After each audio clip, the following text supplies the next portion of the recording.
എല്ലാവർക്കും നമസ്കാരം. പുതിയൊരു വീഡിയോയിലേക്ക് സ്വാഗതം. ബി.ജെ.പി വിട്ട് കോൺഗ്രസിൽ ചേക്കേറിയ സന്ദീപ് വാര്യറും വടകര എം.പിയുമായ ഷാഫി പറമ്പിൽ തമ്മിൽ പാർട്ടിയിൽ പൊരിഞ്ഞ അടിയാണെന്നാണ് ഇപ്പോൾ പുറത്തുവരുന്ന റിപ്പോർട്ട്.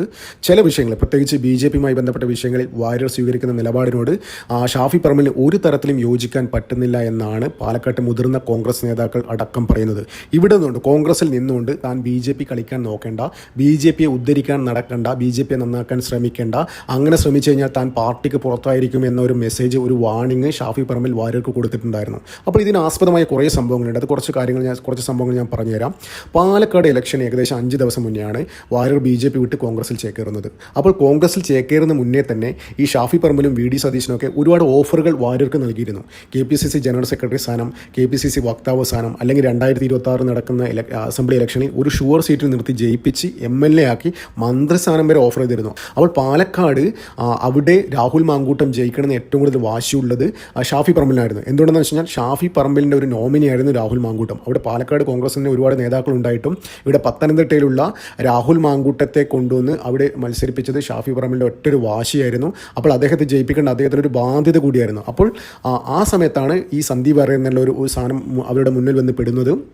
അപ്പോൾ നല്ല ഓഫർ കൊടുത്തു. അവർക്കറിയാം ഇത്തരത്തിലുള്ള സ്ഥാനമാനങ്ങളൊന്നും കൊടുക്കാൻ പറ്റില്ല എന്ന്. പക്ഷേ വാര്യർ എങ്ങനെയെങ്കിലും പാർട്ടിയിലെത്തിച്ച് കുറച്ച് വോട്ടുകൾ സമാഹരിക്കുക എന്നുള്ള ഒരു ചിന്തയിലാണ് ഇത്തരത്തിൽ ഓഫർ കൊടുത്തത്. പക്ഷേ ഇലക്ഷന് ശേഷം വാര്യർ ശരിക്കും കറിവേപ്പിലയായി. വാര്യർ വിളിച്ചാൽ ചില സമയത്ത് ഷാഫി പറമ്പിൽ ഫോൺ എടുക്കാത്ത അവസ്ഥ പോലുമായി. എന്തിന് വി.ഡി. സതീശൻ്റെ എടുത്ത് വാര്യർ ഫോണിൽ കയർത്തു എന്നൊരു റിപ്പോർട്ടും അന്ന് ചില മാധ്യമങ്ങൾ റിപ്പോർട്ട് ചെയ്തിരുന്നു. അപ്പോൾ ഇപ്പോൾ പുറത്തു വരുന്ന റിപ്പോർട്ട് എന്താണെന്ന് വെച്ച് കഴിഞ്ഞാൽ ഈ സന്ദീപ് വാര്യർ ഉണ്ടല്ലോ, ഇപ്പോൾ അദ്ദേഹം ആകെ ചെയ്യുന്നത് വിദേശത്ത് ചില സുഡാപ്പികൾ ഓർഗനൈസ് ചെയ്യുന്ന പരിപാടിയിൽ പോയി ഉദ്ഘാടനം ചെയ്യുക എന്ന ഒറ്റ കാര്യമാണ് ഇപ്പോൾ ചെയ്തുകൊണ്ടിരിക്കുന്നത്. പാർട്ടിയിൽ അദ്ദേഹത്തിന് ഒരു സ്ഥാനമാനങ്ങളും ഇല്ല, ഓഫർ ചെയ്ത ഒന്നും അദ്ദേഹത്തിന് കിട്ടിയില്ല. ചില സമയത്ത് കുറച്ചുനാൾ മുന്നേ ചില മാധ്യമങ്ങൾ പറഞ്ഞിരുന്നു വാര്യർ കെ.പി.സി.സി ജനറൽ സെക്രട്ടറി ആവാൻ പോവുകയാണെന്നൊക്കെ. പക്ഷേ അതുമായി ബന്ധപ്പെട്ട ഒരു വാർത്തയും പിന്നീട് വന്നില്ല. ഇപ്പോൾ അദ്ദേഹം വിദേശ രാജ്യങ്ങളിൽ സുഡാപ്പികൾ നടത്തുന്ന പരിപാടികൾ ഉദ്ഘാടനം ചെയ്തുകൊണ്ട് നടക്കുകയാണ്. അപ്പോൾ കഴിഞ്ഞ ദിവസം ചില ഫോട്ടോസുകളൊക്കെ വാര്യർ പോസ്റ്റ് ചെയ്തിരുന്നു, മറ്റിങ്ങനെ അറബിയുടെ വേഷത്തിലും തൊപ്പിയൊക്കെ വെച്ചിട്ടില്ല. അപ്പോൾ ഒരുപാട് ട്രോളുകളുണ്ടായിരുന്നു. അത് ശരിക്കും പാർട്ടിയെ നാണം കെടുത്തുന്ന തരത്തിലുള്ള ഷാഫി പറമ്പിൽ ചില ഗ്രൂപ്പുകളിൽ ഉന്നയിച്ചു എന്നാണ് ഇപ്പോൾ പുറത്തു വരുന്ന റിപ്പോർട്ട്. അതായത് പാർട്ടിയെ സന്ദീപ് വാര്യർ നാണം കെടുത്തുന്ന രീതിയിൽ സമൂഹ മാധ്യമങ്ങളിലൂടെ പാർട്ടിയെ നാണം കെടുത്തുന്നുള്ള ഒരു ആശയം ചില കോൺഗ്രസ് ഗ്രൂപ്പുകളിൽ ഷാഫി പറമ്പിൽ പങ്കുവെച്ചു എന്നുള്ള റിപ്പോർട്ടും പുറത്തു വരുന്നുണ്ട്. അപ്പോൾ ഷാഫി ഏറ്റവും കൂടുതൽ ചൊടിപ്പിച്ചെന്നാണോ ഈ പാലക്കാട് ഇലക്ഷൻ സമയത്തൊക്കെ അത് കഴിഞ്ഞിട്ടൊക്കെ ബി.ജെ.പിയുമായി ബന്ധപ്പെട്ട വാർത്ത മാധ്യമങ്ങൾ ചെയ്യുമ്പോൾ ആദ്യം അഭിപ്രായം ചോദിച്ചത് സന്ദീപ് വാര്യരോടായിരുന്നു. അതായത് ബി.ജെ.പിയുടെ എന്തെങ്കിലും ആഭ്യന്തര പ്രശ്നങ്ങൾ, അതായത് മാധ്യമങ്ങൾ ഇവിടെ ചൂണ്ടിക്കാണിക്കുന്ന ആഭ്യന്തര പ്രശ്നങ്ങളൊക്കെ ആദ്യം ചർച്ച ചെയ്യുന്നത് സന്ദീപ് വാര്യരായിട്ടായിരുന്നു. അപ്പോൾ സന്ദീപ് വാര്യരാണ് ആധികാരികമായി എല്ലാ അഭിപ്രായങ്ങളും പറഞ്ഞുകൊണ്ടിരുന്നത്. അപ്പോൾ വാര്യർ അന്ന് മാധ്യമങ്ങളുടെ ചർച്ചയിലൊക്കെ പറഞ്ഞ് സുരേന്ദ്രൻ ഇങ്ങനെ ചെയ്ത് കഴിഞ്ഞാൽ ബി.ജെ.പി നന്നാവും, ബി.ജെ.പി ഇങ്ങനെ നന്നാവും, ബി.ജെ.പി അങ്ങനെ ചെയ്യണം, ഇങ്ങനെ ചെയ്യണം എന്നൊക്കെ പറഞ്ഞ് ചാനൽ ചർച്ചയിൽ വന്ന് ബി.ജെ.പി എങ്ങനെ നന്നാക്കാം എന്ന് ക്ലാസ് എടുത്തുകൊണ്ടിരിക്കുകയായിരുന്നു. അപ്പോൾ അത് ശരിക്കും ഷാഫിയെ ചൊടിപ്പിച്ചിട്ടുണ്ടായിരുന്നു. അതുമാത്രമല്ല, ഞാൻ ആദ്യം പറഞ്ഞ മാതിരി ഇപ്പോൾ വിദേശത്ത് ഒരുപാട് ഉദ്ഘാടനം ചെയ്തുകൊണ്ട് നടക്കുന്ന, പ്രത്യേകിച്ച് അറബ് രാജ്യങ്ങളിൽ ഉദ്ഘാടനം ചെയ്തുകൊണ്ട് നടക്കുന്ന സന്ദീപ് വാര്യർ എല്ലാ സമ്മേളനത്തിലും എല്ലാ മീറ്റിങ്ങിലും പറയുന്ന കാര്യം എന്താണെന്ന് പറയുക, എങ്ങനെ ബി.ജെ.പി നന്നാക്കാം, കേരളത്തിൽ ബി.ജെ.പി എങ്ങനെ നന്നാക്കാം, എല്ലാ ഇതിലും വാര്യർ പോയി പ്രസംഗിക്കുന്നത്. അപ്പോൾ ഇത്തരത്തിൽ പ്രസംഗങ്ങൾ കേട്ട് അവിടുത്തെ സുഡാപ്പികൾ കൈയടിക്കുന്നു. ആലോചിച്ച് നോക്കി. അതായത് സുഡാപ്പികൾ ഓർഗനൈസ് ചെയ്ത ഒരു പരിപാടിയിൽ പോയിട്ട് ഇദ്ദേഹം മെയിനായിട്ട് കൂടുതലും സംസാരിക്കുന്ന കേരളത്തിൽ ബി.ജെ.പി എങ്ങനെ നന്നാക്കാം, സുരേന്ദ്രൻ അങ്ങനെ ചെയ്ത് കഴിഞ്ഞാൽ ഇങ്ങനെ ശരിയാവും, ശോഭാ സുരേന്ദ്രൻ അത് ചെയ്ത് കഴിഞ്ഞാൽ ബി.ജെ.പി നന്നാവും, ഇതൊക്കെ കേട്ട് അവിടുത്തെ സുഡാപ്പികൾ കൈയടിക്കുന്നു. എന്ന് ആലോചിച്ചൊക്കെ യുവന്മാരുടെ ഒരു അവസ്ഥ എന്ന് ആലോചിച്ചൊക്കെ ചിരിയിരുന്ന കേട്ടോ. അതായത് ബി.ജെ.പിയെ നന്നാക്കാൻ വേണ്ടിയുള്ള കാര്യങ്ങൾ പറയുമ്പോൾ സുഡാപ്പികൾ കൈയടിക്കുന്നു. ശരിക്കും ഇദ്ദേഹം ബി.ജെ.പിയുടെ ചാരനാണോ എന്ന് വരെ സംശയിക്കേണ്ടിയിരിക്കുന്നു. അപ്പോൾ അത്തരത്തിൽ അവിടെ ചെന്നിട്ട് ബി.ജെ.പിയുമായി ബന്ധപ്പെട്ട കാര്യങ്ങൾ കൂടുതൽ ഇദ്ദേഹം സംസാരിക്കുന്നത് ഈ സന്ദീപ് വാര്യർ. അപ്പോൾ അതും ഷാഫിക്ക് അതൃപ്തി ഉണ്ടാക്കിയിട്ടുണ്ട്. അതായത് അത്തരത്തിലുള്ള നീക്കങ്ങൾ വേണ്ട, സന്ദീപ് വാര്യർ ബി.ജെ.പിയുടെ ചാരനാണോ എന്ന് പോലും ഷാഫി സംശയിക്കുന്നുണ്ടോ എന്ന് ചില മുതിർന്ന കോൺഗ്രസ് നേതാക്കൾ സംശയിക്കുന്നു.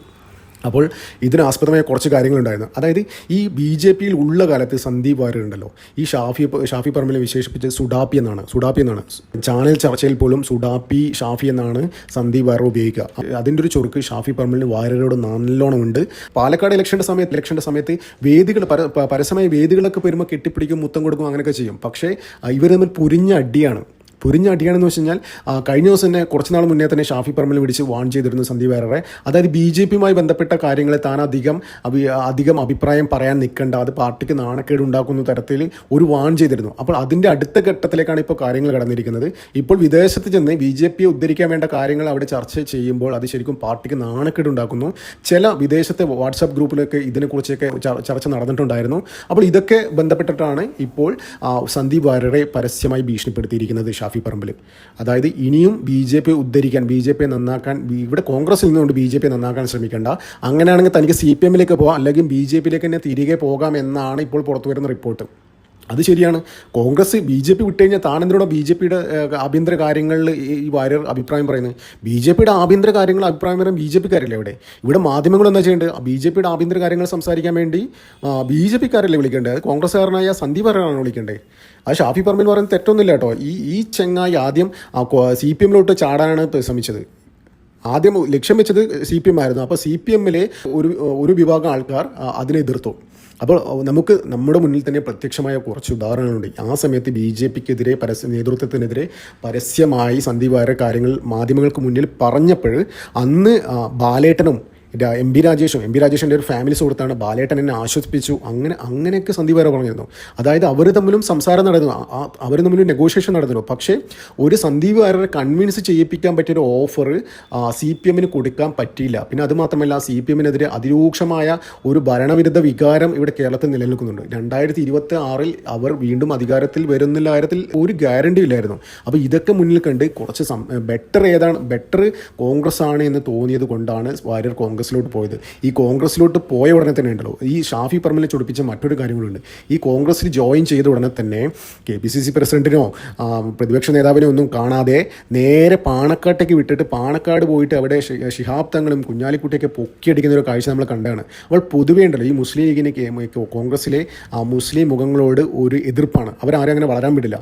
ആ ഒരു ചുരുക്കുണ്ടല്ലോ ഈ ഷാഫി പറമ്പിലെ മുസ്ലിം ലീഗിൻ്റെ നേതാക്കളോടുണ്ട്. അപ്പോൾ സന്ദീപ് വാര്യർ അന്ന് അങ്ങനെ ചെയ്തത് ശരിക്കും ഷാഫി ചൊടിപ്പിച്ചിട്ടുണ്ടായിരുന്നു.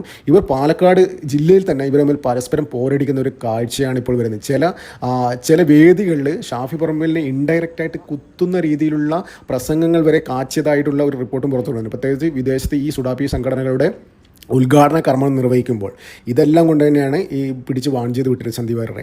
എന്തിനാലും വാര്യരുടെ കാര്യം കട്ടപ്പുകയാണ്. പാലക്കാട് ഇനി എന്താ സംഭവിക്കുന്നത് പറയാൻ കഴിയില്ല. 2026 അസംബ്ലിയിൽ ഒരു ഷോർട്ട് സീറ്റിൽ നിന്ന് ജയിപ്പിക്കുമെന്ന് സന്ദീപ് വാര്യർ കണക്കൂട്ടുന്നു. പക്ഷേ ഷാഫി പറമ്പിൽ ഒരു തരത്തിലും അതിനെ അനുവദിക്കാൻ സാധ്യതയില്ല. ഒരു കറിവേപ്പിലായിട്ട് തുടരാനായിരിക്കാം സന്ദീപ് വാര്യർ വിധി എന്നാണ് ഇപ്പോൾ പുറത്തുവരുന്ന റിപ്പോർട്ട്. എന്തിനാലും നമുക്ക് കാത്തിരിക്കാം. ഈ ഷാഫി പറമ്പിലും സന്ദീപ് വാര്യരും തമ്മിലുള്ള പരസ്യമായ വാക്പോരും അടിയും കയ്യാങ്കളിയും ഏതറ്റം വരെ പോകുമെന്ന് കാത്തിരിക്കാം. പൊതുവേ ഇവരൊക്കെ ധരിച്ചിരിക്കുന്നതെന്നോ കോൺഗ്രസ് വിചാരിക്കുന്നത് 2026 എങ്ങനെയെങ്കിലും ജനം ഞങ്ങൾക്ക് വോട്ട് ചെയ്തിട്ട് പിണറായി വിജയനെ തയ്യാർക്കും, ജനം ഞങ്ങളെ അധികാരത്തിൽ ഏറ്റുമെന്ന് വിചാരിച്ചുകൊണ്ട് നടന്നുകൊണ്ടിരിക്കുകയാണ്. അതിനനുസരിച്ച് ഇപ്പോൾ പ്രവർത്തിക്കുന്ന പോലുമില്ല. ഇപ്പോൾ ഹരിയാനയിൽ ഇവിടെ സംഭവിച്ചു കഴിഞ്ഞാണ്ടല്ലോ പണി പാളും. കോൺഗ്രസ് ഇവിടെ തകർന്ന് തരിപ്പണവും ജനങ്ങളൊക്കെ ഇറങ്ങി പ്രവർത്തിച്ചില്ലെങ്കിൽ. എന്തായാലും ഇവരുടെ അടി പാർട്ടിയുടെ പെർഫോമൻസിനെ ബാധിക്കുന്ന കാര്യത്തിൽ ഒരു സംശയമില്ല. നമുക്ക് കാത്തിരിക്കാം ഈ അടി ഏതറ്റം വരെ പോകുന്നു. നന്ദി, നമസ്കാരം. മറ്റൊരു വീഡിയോ കാണാം.